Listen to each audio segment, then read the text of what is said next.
wanted to know your thoughts about cricket at the Olympics, because I've got very, very strong thoughts about cricket at the Olympics. This week, we have found out that most probably, or certainly almost definitely, there will be 6 male teams and 6 female teams at the Olympics, so 12 teams in total. It is with the understanding that cricket will then stay in the Olympics at least for the next 2 editions. So the following edition will probably have cricket as well. And then the edition after that will either be in Saudi Arabia or India, which will definitely have cricket. So we would assume that cricket is going to be sticking around for a little bit longer at that stage. How do you feel about cricket at the Olympics in general? I like it. I genuinely like it. I think it's an athletic enough sport to actually be a part of the Olympics, and I think we have the version of the game that fits for a tournament, for a competition like the Olympics today. So I'm glad it's there, and I think it's something that any athlete would love to be a part of, because it is the premier sporting event in the world. And for cricket and what it is in the world today, I think it deserves to be there as well. I think it'll only make it hopefully more global. No, agreed, agreed. My thing is that the Indian team is being used a little bit as a PR um, uh, Mm, yeah, gamble here, and that's without a doubt. partly on the Olympics, but also partly from the Indian side of things as well. Because obviously India want the Olympics in the future, and one thing that will help them get the Olympics will be if they can bring a lot of extra press and everything else. And India's always been a weird country with the Olympics, where they haven't quite fully, outside of Kerala, not everyone's fully committed to the Olympics as a concept, and so trying to build that up makes a lot of sense. But you look at the future of cricket at the Olympics, it has nothing to do with the 6 main teams that will go, or might be 5 in the US, but it has nothing to do with them. The future of cricket at the Olympics really is about women's cricket and getting more funding for women's cricket. And then I think the most important thing when it comes to cricket at the Olympics is either the associate cricket or the disability cricket, because we are doing, Robbie, a horrendous job with disability cricket. For $1 billion sport, I don't think we could be any worse. The ICC still doesn't run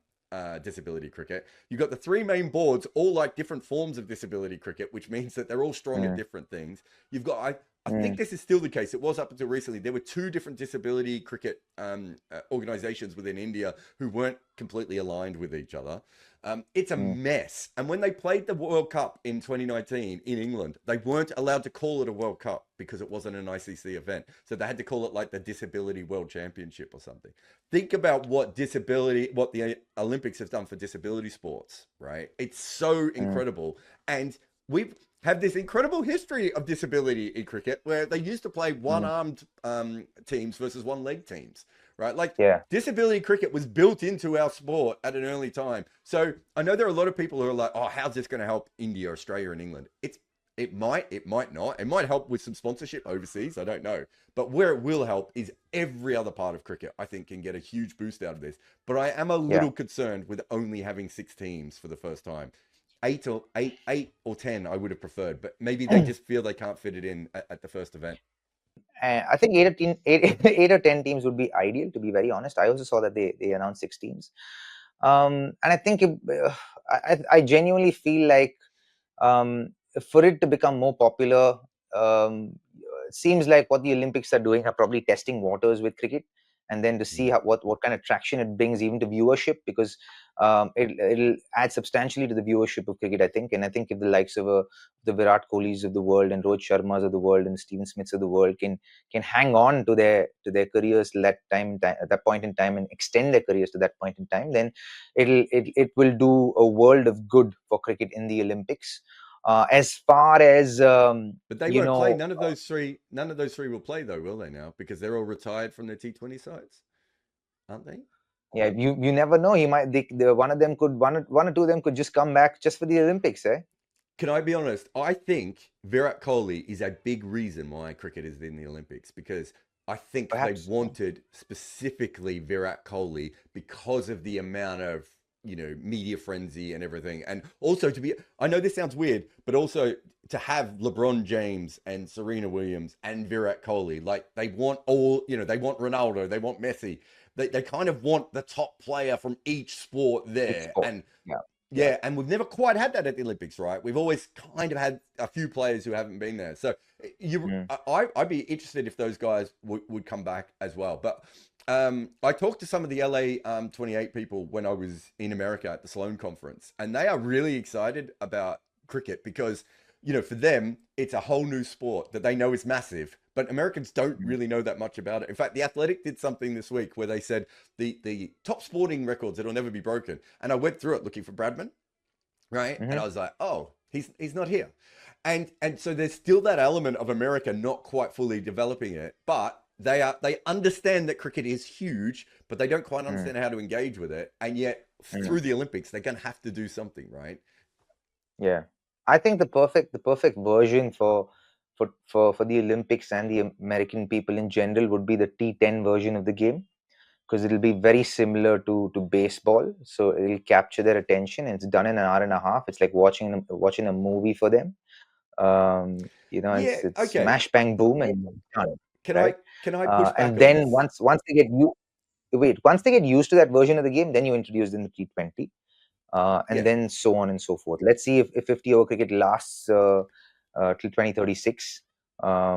If it does, great. If it doesn't, I don't know. I don't think it'll last till then. I think it'll just become the World Cup. It'll be the one-day World Cup where Mm, um, people will sit down and kind of amble through the whole World Cup.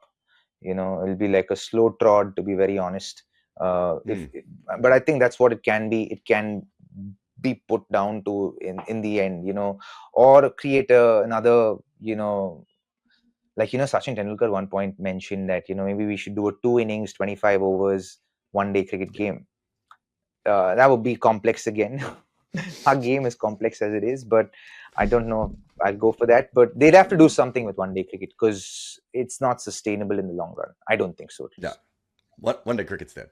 Um Let me quickly jump into that disability thing. Like because I have a few thoughts about that, because I've actually worked Go. with a few of the associations that conduct these tournaments. Right, one of the associations in India I worked with, I was more for blind cricket, and they have a hard time, Kimbo, navigating through stuff, and organizing stuff, and they've been doing it for 20 years now, Mm. and they can certainly do with the support of a more centralized kind of system that actually they report to, because they've been putting in the work for decades now. Yeah. um, Oh, and the people on and the I think ground they need have just support. done I so genuinely much, believe they right? need Like, support for it. Yeah. yeah, I mean, the volunteers that have tried to keep this thing going, they've done incredible. But we saw this with women's cricket. When did women's cricket get big? It's when the ICC took it over, right? It wasn't Yeah. that women's Yeah. were running their game poorly. They just didn't Yeah. have the structure because it's little amateur organizations all around the world. Suddenly they have a little bit of I think professional Jaysha will do structure. something about it. I Oh, think well, I I think mean, uh, I think he'll do something about it, because I think if it's a part of the narrative, I think he will certainly do something about it. Like yesterday, I read something about him doing something for the ICC, doing something for the Afghan women cricketers, and they're doing something for them. So I think it will probably be a part of the narrative, and to do something for the disabled cricketers as well. And I think it should come about, and I think if it hasn't, then it will come about at some point. yeah, there's a really interesting thing too in that press release about how they're going to help the Afghanistan women cricketers. They kind of say the ICC, and then they mention the three main boards. It's just so obvious now that the Mhm. ICC is just like, we don't care. India, Australia, and England are helping the Afghanistan women's cricketers. But it took them all to be shamed by Mhm. the MCC of all organisations, the slowest moving organisation there.